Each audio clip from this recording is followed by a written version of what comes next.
Thank you for visiting Ask a Developer.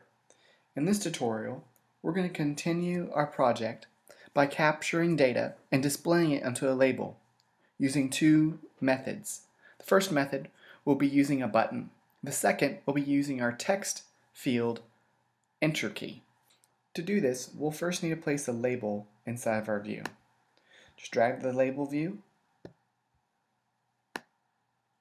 and then size it appropriately. Let's make sure the text is centered inside the label.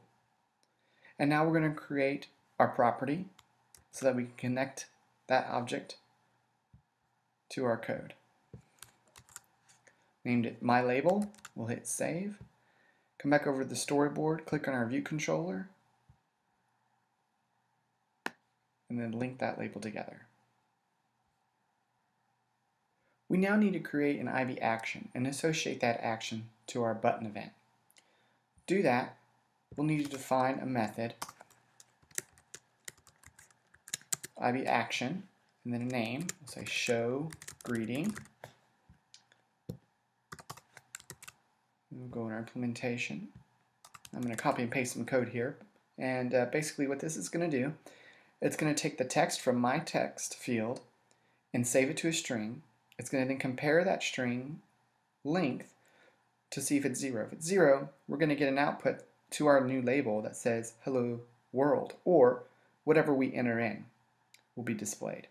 So let me show you what that looks like. Oh, you know what, one thing I forgot, stop this, was to link everything together in storyboard here. So make sure that works.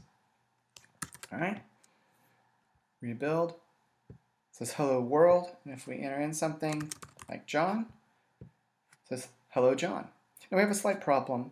Our keyboard doesn't return, and that's strange. So let me show you what we can do to fix that. To get the keyboard to return, we have to use text field delegate.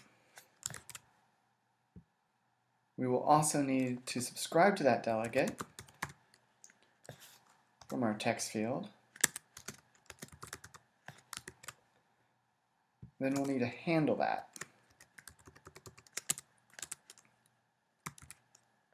Text field should return.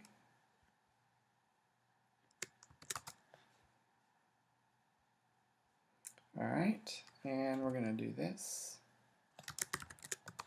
Yes.